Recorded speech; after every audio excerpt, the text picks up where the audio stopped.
Hello students, once again welcome back to our channel JEE Maths by RGL sir। आज हम लोग एक बहुत ही इंटरेस्टिंग चैप्टर जो है मैथ्स का परमुटेशन एंड कॉम्बिनेशन इसकी शुरुआत करने वाले हैं। ये आज लेक्चर नंबर 1 होगा परमुटेशन एंड कॉम्बिनेशन के ऊपर। इस चैप्टर में बहुत बच्चों को बहुत प्रकार की समस्याएं रहती हैं कि सर आंसर सही नहीं आता है या फिर हमें तो समझ में ही नहीं आता। तो उन बच्चों को मेरा एक प्रॉमिस है, आप हमारे इस सीरीज की परमुटेशन एंड कॉम्बिनेशन सीरीज के सारे लेक्चर्स अच्छे से देखना एंड आई कैन गारंटी आपको बहुत शानदार तरीके से ये चैप्टर समझ में भी आएगा और boards, JEE main and JEE advance के अंदर जो क्वेश्चन आते हैं परमुटेशन एंड कॉम्बिनेशन के, उनमें 100% आप क्वेश्चन को सही करके आएंगे। बस केवल यही एक्सपेक्टेशन है कि सारे लेक्चर 1 बाय 1 आप ध्यान से देखें, समझें और उनके ऊपर क्वेश्चंस को अप्लाई करना सीखें। तो बच्चों, जिन्होंने भी हमारे चैनल को सब्सक्राइब नहीं किया है वो सब्सक्राइब कर लें, बेल आइकन पे क्लिक कर लें ताकि आपको जैसे ही नया लेक्चर आएगा तो वो आपको हेड टू हेड मिल जाए और आप पहले व्यूअर बन सके उस वीडियो के। ठीक है बच्चों, तो चलो स्टार्ट करते हैं। देखो, जैसा कि इस चैप्टर का नाम है परमुटेशन एंड कॉम्बिनेशन, ये बताइए ये जो वर्ड है परमुटेशन, इसका क्या मीनिंग होता है? ये जो वर्ड है परमुटेशन, इसका मतलब होता है अरेंजमेंट। क्या मीनिंग होता है इसका? Arrangement. The word permutation means arrangement and the word combination means selection. ठीक है, तो कॉम्बिनेशन का मतलब है सिलेक्शन एंड अरेंज परमुटेशन का मतलब है अरेंजमेंट। ठीक है, मतलब ओवरऑल हमें क्या करना है, आपको सिलेक्शन एंड अरेंजमेंट के बारे में बातचीत करनी है। लेकिन बातचीत कैसे करें? अब बात क्या है कि जो सिलेक्शन किया जाए वो किस टाइप के ऑब्जेक्ट में करें। कि जो ऑब्जेक्ट्स कुछ किस लोगों का सब्जेक्ट कुछ ना कुछ दिया हुआ होगा, गिवन क्वांटिटी होगा। मान लेते हैं कि हमारे पास 5 ऑब्जेक्ट्स है, मान लेते हैं कि 5 ऑब्जेक्ट्स है।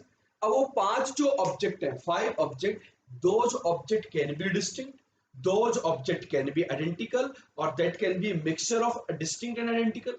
तो बेसिकली हमें इस चैप्टर में सीखना है कि सिलेक्शन ऑफ डिस्टिंक्ट ऑब्जेक्ट, उनमें से कितने लेने हैं, सपोज 2 लेने हैं, 3 लेने हैं, उनके नंबर ऑफ वेज क्या होंगे, तो number of ways of selection. अब वो डिपेंड करेगा कि वो आइडेंटिकल थे, डिस्टिंक्ट थे या combination of identical and distinct थे। सिमिलरली उनका जो अरेंजमेंट होगा, उनका क्या होगा, अरेंजमेंट, उनको किस तरीके से अरेंज कर सकते हैं। माना 5 लेटर थे, उनमें से 2 को सिलेक्ट करके 2 लेटर के वर्ड बनाने, तो उनको अरेंज करना पड़ेगा। तो ओवरऑल आइडेंटिकल डिस्टिंक्ट लेटर्स के कॉम्बिनेशंस के सिलेक्शन एंड अरेंजमेंट के बारे में हम बात करते हैं बच्चों। ठीक है, तो ये चैप्टर का मीनिंग था, इनके बारे में 1 बाय 1 हम डिस्कस करेंगे। अब इनसे पहले मैथमेटिक्स की एक फंडामेंटल प्रिंसिपल ऑफ काउंटिंग होता है, हम उसके बारे में बात करते हैं ताकि इस चैप्टर को हम डिटेल में एनालाइज कर सकें और पढ़ सकें। तो सबसे पहली जो हेडिंग है हमारी, वो है जो आज का जो मुद्दा है चैप्टर के इंट्रोडक्शन के साथ साथ, आज का जो मुद्दा है लेक्चर 1 का, वो है fundamental principle of counting. Fundamental principle of counting, हम इसके बारे में बात करना चाहते हैं कि काउंटिंग का फंडामेंटल प्रिंसिपल क्या होता है, फंडामेंटल प्रिंसिपल ऑफ काउंटिंग क्या होता है और इसके बारे में क्या क्या कंक्लूजन निकाले जा सकते हैं। ठीक है, हम लिखते हैं late A task E1, suppose कोई 2 टास्क थे, let A task E1 can be done in m different ways, can be done in m different ways and another task E2, another task E2 can be done in n different ways, n different ways। देन मान लिया कि दो काम है बच्चों, एक task का नाम दे दिया E1 और दूसरे टास्क को नाम दे दिया E2। मान लिया कि जो पहला टास्क है E1 that can be done in m different ways and another task E2 can be done in n different ways. Then दो रूल होते हैं यहां पर। पहला रूल होता है, क्या होता है बताओ सब लोग कमेंट करके बताएंगे। सभी लोग कौन कौन से रूल होते हैं जल्दी से कमेंट करके बताएं बच्चे। जो पहला रूल होता है वो होता है मल्टीप्लीकेशन रूल। Multiplication rule. और जो दूसरा रूल होता है बच्चों वो होता है addition. First rule is multiplication rule and the second rule is addition. ये दोनों क्या होते हैं, इनका क्या मीनिंग होता है, वन बाय वन डिस्कस करते हैं। इसमें क्या होता है मल्टीप्लीकेशन रूल में, क्या कहता है, task E1 and E2, task E1 and E2 can be performed in mn number of ways, mn number of ways. Task E1 and E2 can be performed in m into n, mn number of ways. जो task E1 और E2 हैं इनको हम कितने तरीकों से perform कर सकते हैं, m into n, mn number of ways में परफॉर्म कर सकते हैं। एंड का मीनिंग आ रहा है यहाँ पर, क्या आ रहा है एंड का मीनिंग, कि दोनों के दोनों टास्क साइमल्टेनियसली होने चाहिए, E1 भी होना चाहिए एंड E2 भी होना चाहिए। तो जब दोनों काम एक साथ करने होते हैं तो हम लगाते हैं प्रोडक्ट m into n। और एडिशन रूल कहता है कि टास्क E1 और E2, और का मतलब या तो ये हो जाए या फिर ये हो जाए, और या दोनों हो जाए। टास्क E1 और E2 can be perform in m plus n number of ways, can be performed in m plus n number of ways। मतलब या तो टास्क E1 करे या फिर टास्क E2 करे, इस काम को करने के जो टोटल नंबर ऑफ वेज होंगे वो होंगे m plus n number of ways. देखो हम क्या कहना चाह रहे हैं, इसका मीनिंग क्या है उसको ध्यान से समझिए कि एडिशन रूल क्या कहता है और subtraction rule, sorry multiplication rule क्या कहता है। फॉर एग्जाम्पल आप बहुत ही शानदार तरीके से इसको समझेंगे। मान लेते हैं कि आप एक सिटी में हैं, मान लेते हैं इस सिटी का नाम है दिल्ली, कि आप दिल्ली में बैठे हैं बच्चा, दिल्ली से आपको जाना है, एक दूरी तय करनी है, आपका सपना है कि नासा जो यूएसए के अंदर है वहां जाना है आपको।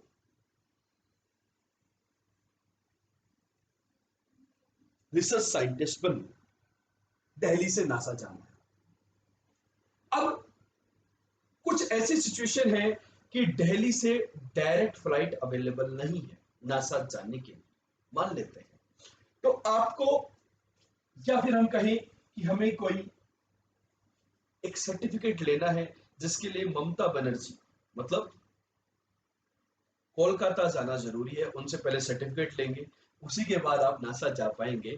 तो मान लेते हैं कि आपका एक बीच में स्टॉपेज है कोलकाता, किसी भी कारणवश आपको बीच में कोलकाता जाना पड़ रहा है और वहीं से आप नासा की तरफ जा सकते हैं। अब मैं क्या कहता हूं, दिल्ली से कोलकाता सपोज आप वाया रोड जाते हैं, रोड को मैं एक वे कंसिडर कर रहा हूं। अब रोड से आप कार से भी जा सकते हैं, आप ट्रेन सॉरी बस से भी जा सकते हैं, आप रोड पर टू व्हीलर से भी जा सकते हैं, वो आपकी इच्छा है। मैं रोड को एक मीडियम कंसिडर कर रहा हूं, मतलब दिल्ली से कोलकाता जाने का वाया रोड एक तरीका है। आप ट्रेन से जा सकते हैं और तीसरा आप फ्लाइट से जा सकते हैं। तीन तरीके से। यदि आपसे कोई क्वेश्चन पूछे कि इन how many ways you can reach Kolkata from Delhi, so your answer will be three ways। क्यों, either you will go by road or by train or by flight।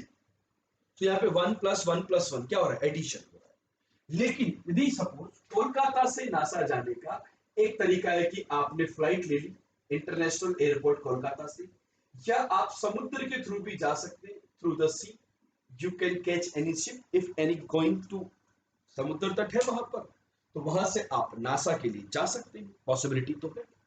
तो अब मेरे पास सभी बच्चों ने ये एग्जाम्पल का डायग्राम बना लीजिए, इसके बारे में बात करते हैं कि क्या होने वाला है। सिंपल सी बात है, in how many ways, in how many veg you can reach NASA from Delhi. In how many ways you can reach NASA from Delhi via Kolkata? Via Kolkata. आप कोलकाता के थ्रू होते हुए नासा कितने तरीकों से पहुंच सकते हो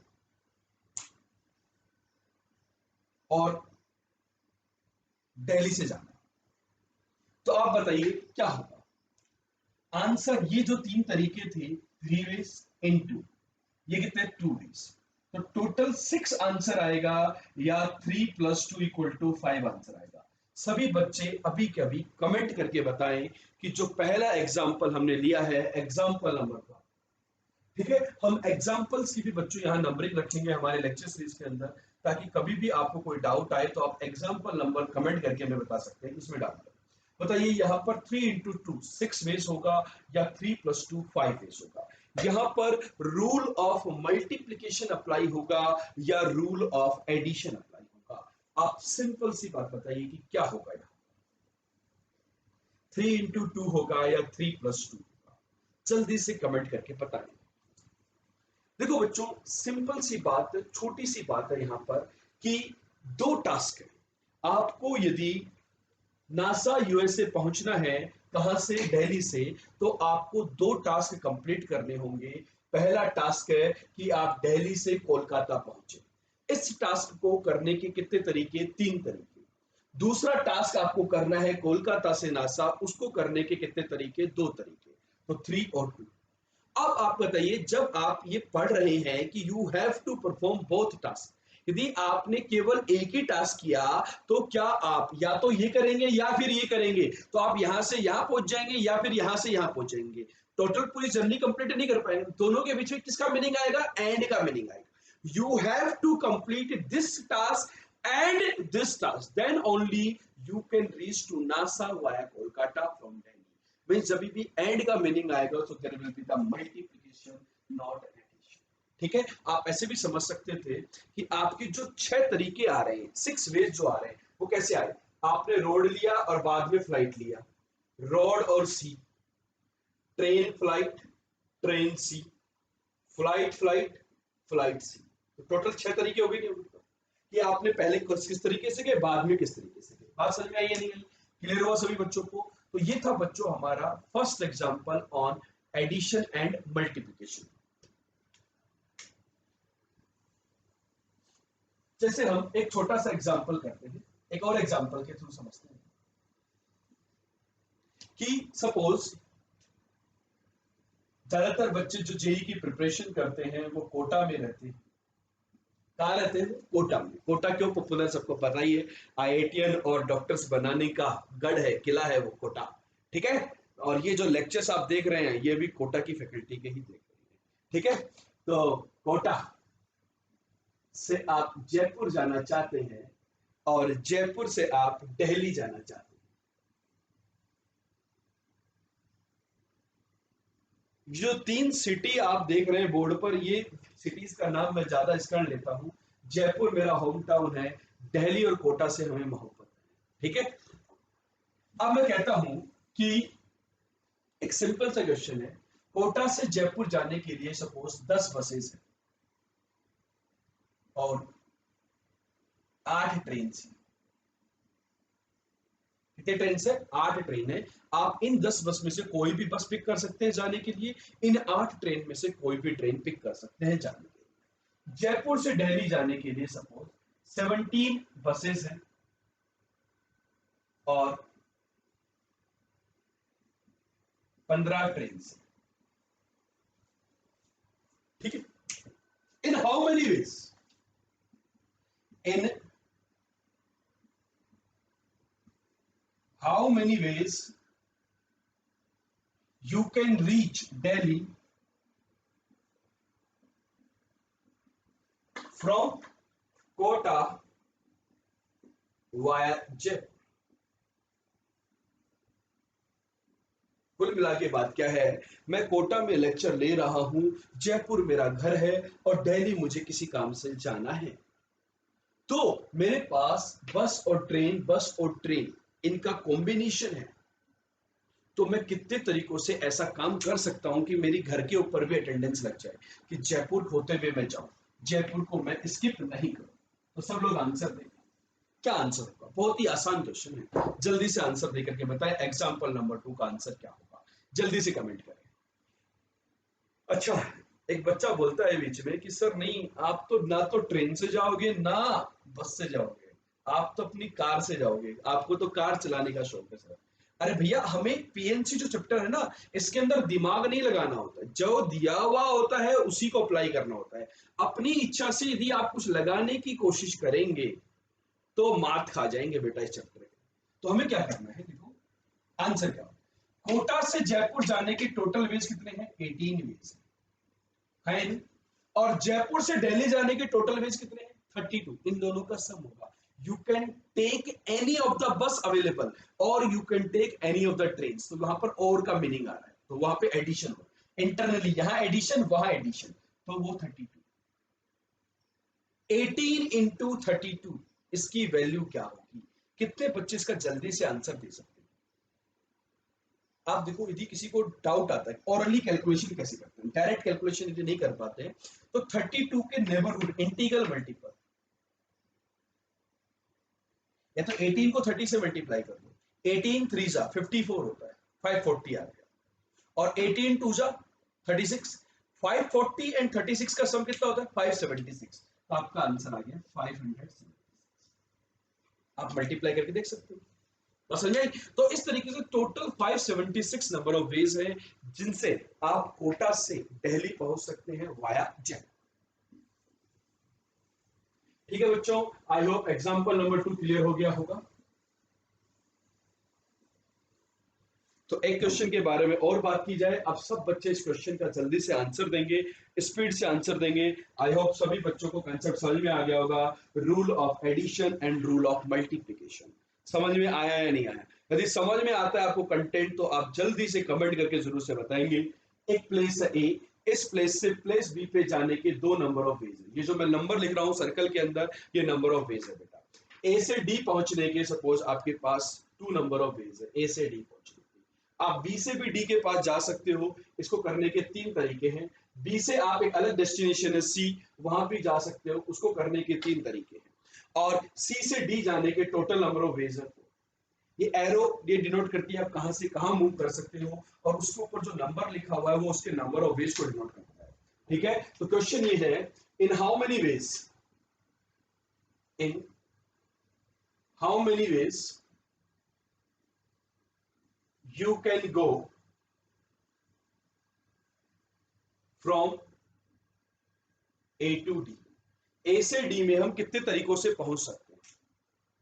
A to D में हम कितने तरीकों से पहुंच सकते हैं? जल्दी से इस बात का जवाब दें और शानदार आंसर के ऊपर आपका आंसर आना चाहिए। इन how many ways you can go from A to D। A से D में हम कितने तरीकों से पहुंच सकते हैं? बताएं सभी बच्चे आंसर।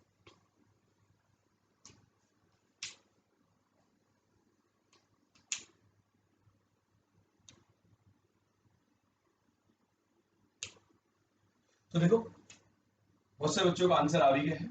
ए से डी डायरेक्ट चले जाए, शॉर्टकट, या फिर कोई बोलेगा नहीं मुझे बी तक पहले जाना है, ए बी डी वाला पाथ फॉलो कर ले, ए डी वाला पाथ, ए बी डी वाला पाथ। या फिर कोई बोलेगा सर मुझे ए बी सी डी वाला पाथ फॉलो करना है, ए बी सी डी वाला।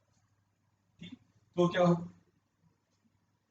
ए से डी जाने के 2 तरीके, या फिर और का मीनिंग आ रहा है तो क्या होगा? प्लस, ए से बी गया और बी से डी गया, यहां मल्टीप्लीकेशन होगा। यदि आप ये वाला पाथ फॉलो करेंगे बच्चा, तो क्या होगा? यहां पर आपको ए बी काम भी करना है और बी डी काम भी करना है। तो here you will have the multiplication 2 into 3 plus, यदि ए बी सी डी वाला करेंगे तो 2 into 2 into 4, पहले आप ए से बी में जाएंगे, बी से सी में जाएंगे, ऐड सी से डी में। तो यहाँ पे तीनों काम में मल्टीप्लीकेशन ऐड आ रहा है, तो तीनों का मल्टीप्लीकेशन होगा। ऐसा नहीं कि दो ही का मल्टीप्लीकेशन होता है, तीनों का भी मल्टीप्लीकेशन पॉसिबल है। So you will have 2 plus 6 plus 16, so answer is 20। Clear? तो बच्चों ये थी हमारी theory, rule of multiplication and rule of addition, ये कैसे अप्लाई करते हैं। आई होप आज का कंटेंट आपको समझ में आया होगा।